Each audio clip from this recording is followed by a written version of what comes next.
You're not imagining it. Something is wrong in the relationship, but when you try to explain it to someone else, you can't.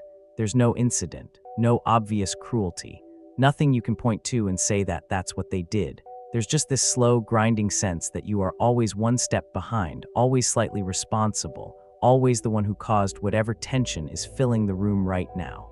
And here's the part no one tells you. The person doing this to you may genuinely believe they are the victim. That's not a defense of them. That's the mechanism.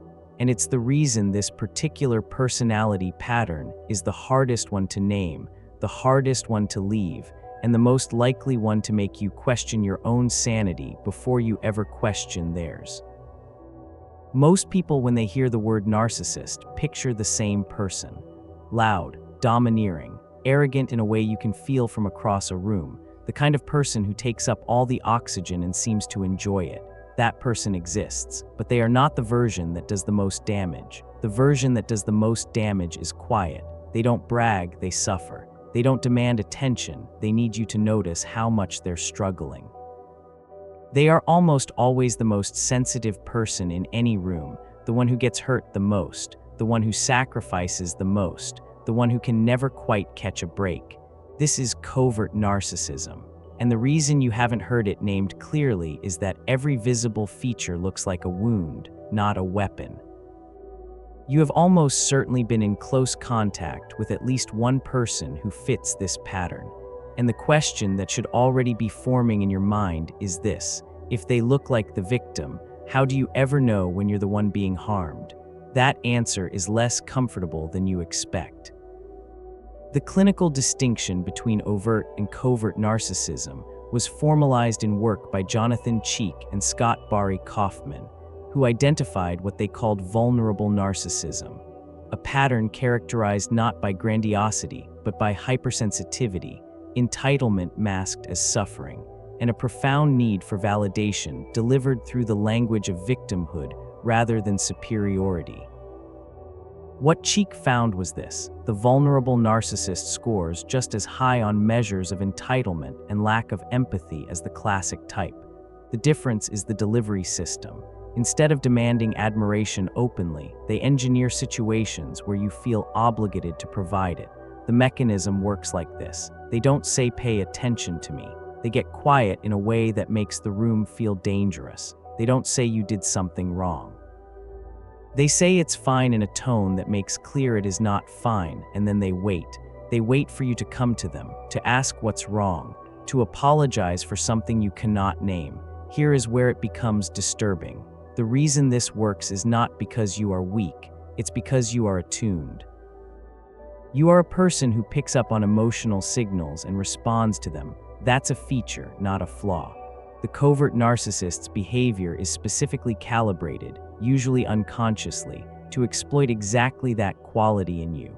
In a landmark study, clinical psychologist Craig Malkin at Harvard Medical School found that the partners of covert narcissists showed a specific and consistent psychological shift over time.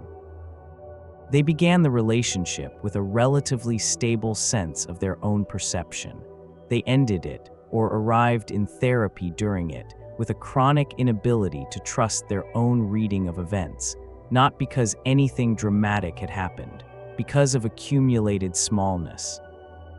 The 10,000 tiny moments where they were made to feel that their reaction was too much, their memory was slightly off, their discomfort was an overreaction. Malkin called this echoism, the gradual erosion of self-trust that happens when you live long enough inside someone else's emotional reality. The covert narcissist does not gaslight you the way the movies portray it. There's no dramatic confrontation, no obvious lie. It's quieter. It's them expressing disappointment in a way that makes you feel the disappointment is your fault. It's a silence that lasts just long enough to teach you not to say that again. It's you rehearsing conversations before they happen because you've learned that the wrong phrasing will cost you something, and you no longer trust yourself to get it right unprepared. Here is the part that should stop you cold. By the time you recognize this pattern, you are likely already exhibiting it. You are already pre-apologizing, already shrinking, already scanning their face before you speak to read what version of them you're dealing with today. You have been trained. And the training happened so gradually that you believed the new behavior was just who you are now. This is the part most content on this topic never reaches, and it's the part that makes the whole thing so much harder to deal with. The covert narcissist is not, in most cases, running a conscious operation. They are not sitting somewhere calculating how to make you feel small. They experience themselves as genuinely suffering. Their sensitivity is real. Their pain when you set a boundary is real. The tears are real. Psychologists use the term egosyntonic to describe behavior that a person experiences as entirely consistent with who they are and how they feel. The covert narcissist's manipulative behavior, the withdrawal, the quiet punishment, the manufactured helplessness, doesn't feel like manipulation to them. It feels like surviving.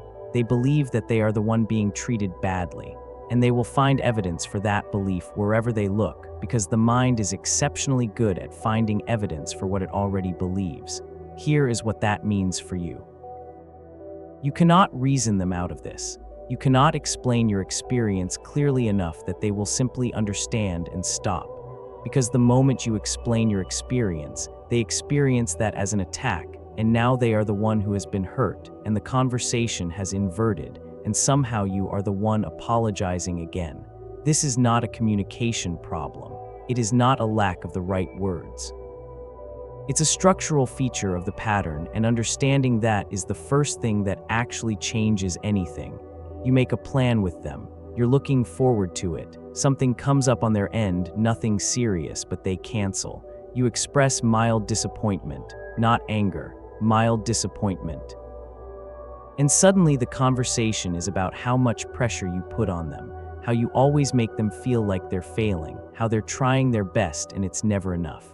You wanted to talk about a canceled plan. You end up consoling them for an hour. Or this, you finally say something you've been holding back, something true, something you've thought carefully about. They don't respond with disagreement. They respond by getting very quiet and very still.